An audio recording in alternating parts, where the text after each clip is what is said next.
नमस्कार दत्त भक्तांनो, आपल्या श्री दत्त चरणरज या यूट्यूब चॅनलवर आपले पुन्हा एकदा मनापासून स्वागत आहे. श्री गुरुचरित्र कथासाराच्या या पवित्र मालिकेमध्ये आपण आजपर्यंत 7व्या अध्यायापर्यंत कथासार ऐकला आहे आणि आजच्या व्हिडिओमध्ये आपण श्री गुरुचरित्रातील 8व्या अध्यायाचा कथासार ऐकणार आहोत.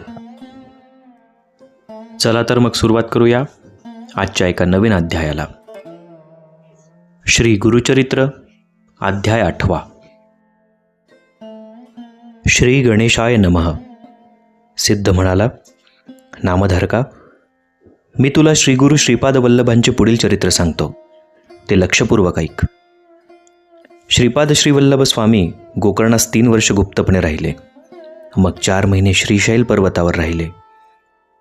त्यानंतर ते कृष्णा व गोदावरीच्या संगमावर वसलेल्या कुरोपूर क्षेत्री आले. तिथे त्यांची खूप प्रसिद्धी झाली. त्या गावात एक वेदज्ञ ब्राह्मण राहत असे. अंबिका ही त्याची पत्नी. त्यांची मुले जगत नसत. पुढे 90 सायासांनी त्यांना एक पुत्र झाला, पण तो देखील मंदबुद्धीचा होता. त्याचे मौंजीबंधन झाल्यावर पित्याने त्याला वेदाभ्यास शिकवण्याचा खूप प्रयत्न केला, पण त्याच्या अभ्यासात प्रगती काही होईना. पतीची चिंता पाहून अंबिकेला खूप दुःख वाटत असे. पुढे तो ब्राह्मण मरण पावला. विधवा झालेली अंबिका उदरनिर्वाहासाठी घरोघरी भिक्षा मागत असे. एका पंडिताच्या पत्नीला त्या शोचनीय अवस्थेत पाहून लोकांना खूप वाईट वाटत असे. तिचा तो निर्बुद्ध मुलगा काहीच कामधंदा करीत नाही म्हणून ते त्याची उघड निंदा करायचे. ते म्हणायचे, तू आपल्या वंशाला कलंक लावलास. तुझ्या चिंतेने तुझा पिता गेला. तुझ्यामुळे तुझ्या मातेवर भिक्षेची वेळ आली. तुझ्यामुळे तुझ्या पितरांची अधोगती होईल. असे पशुवत जगण्यापेक्षा तू मरत का नाहीस? रोजच्या रोज होणारी ही लोकनिंदा त्या मुलाला सहन होत नव्हती. तो अतिशय दुःखी झाला. त्याने आपल्या मातेला प्राणत्यागाचा विचार बोलून दाखवला. तिला देखील जगणे असह्य झाले होते.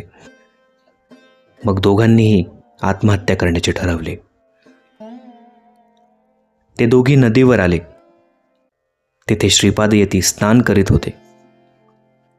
मरणापूर्वी या सत्पुरुषाचे दर्शन घ्यावे म्हणून ते दोघेही त्यांच्यापाशी गेली आणि त्यांना वंदन करून म्हणाली, स्वामी, आम्ही आता जलसमाधी घेत आहोत. आम्ही त्यासाठीच येथे आलो आहोत. आम्हाला सद्गती मिळेल असा आशीर्वाद तुम्ही आम्हाला द्या. श्रीपादांनी अंबिकेला देहत्यागाचे कारण विचारले. तेव्हा तिने त्यांना सांगितले, स्वामी, माझा पुत्र ज्ञानी, विद्वान, दीर्घायुषी, वंदनीय व कीर्तिवान असावा अशी माझी खूप इच्छा होती. परंतु या जन्मात ती माझी इच्छा पूर्ण नाही झाली. ती इच्छा पुढील जन्मात तरी माझी पूर्ण करा आणि माझ्यावर कृपा करा. अंबिकेची ही व्यथा ऐकून श्रीगुरु कळवळले. ते तिला म्हणाले, बाई, प्रत्येक शनिवारी प्रदोष समयी शंकराची भावभक्तीने पूजा कर.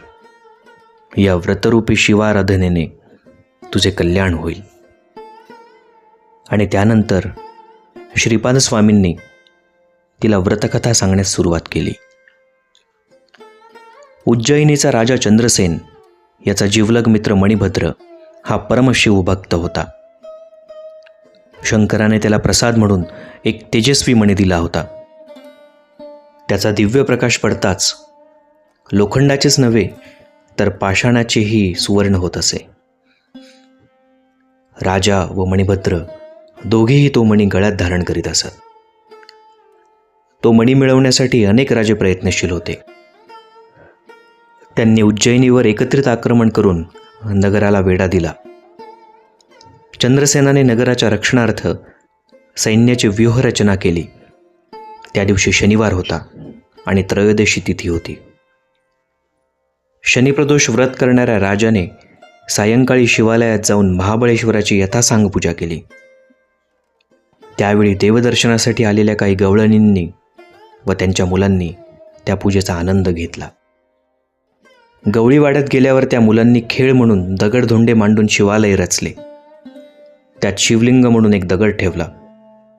पत्री व फुलांनी त्यांची पूजा केली. रात्रीच्या वेळी सर्व मुले आपापल्या घरी गेली. परंतु एक मुलगा त्या पूजेत इतका रममाण झाला होता की आईने जेवणासाठी अनेकदा हाका मारूनही तो घरी काही गेला नाही.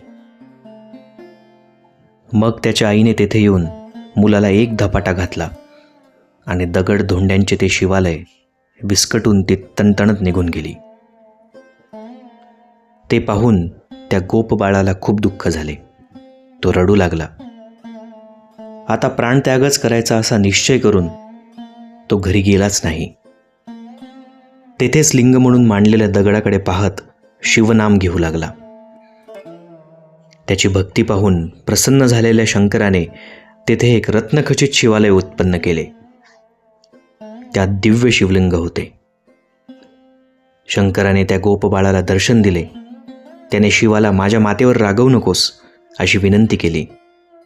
त्यावर शंकर म्हणाला, बाळा, तुझ्या मातेने प्रदोषसमयी माझी पूजा पाहिली आहे. पुढे तिच्या उदरी भगवान विष्णू अवतार घेतील. तुझेही सर्व मनोरथ पुरतील. वरदान देऊन शंकर लिंगस्थानी गुप्त झाले. महादेवाने निर्माण केलेल्या त्या शिवमंदिराची दिव्य प्रभा पाहून लोकांना सूर्योदय झाला असेच वाटले. तेव्हा त्यांनी तिथे खूप गर्दी केली. चंद्रसेनही तिथे आला. त्याने गोपबाळाच्या भक्तीचे खूप कौतुक केले. हे वृत्त समजताच शत्रुराजांची मने पालटली. त्यांनी चंद्रसेनाशी सख्य केले.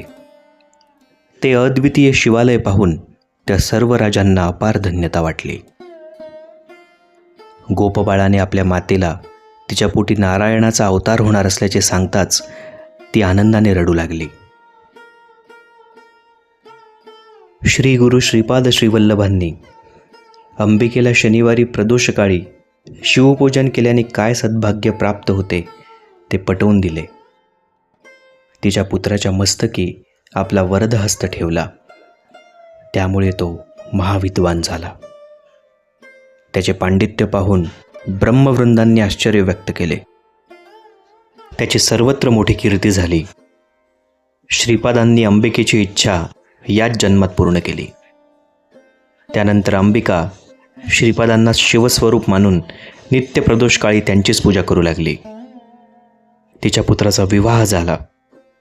त्याला पुत्रपौत्रादी सर्व सौख्य लाभले आणि गुरुकृपेने त्याचे कल्याण झाले. अशा प्रकारे श्री गुरुचरित्रातील 8वा अध्याय येथेच समाप्त होत आहे. लवकरच भेटूया पुढील अध्यायाच्या कथासारासह. तोपर्यंत श्री गुरुदेव दत्त.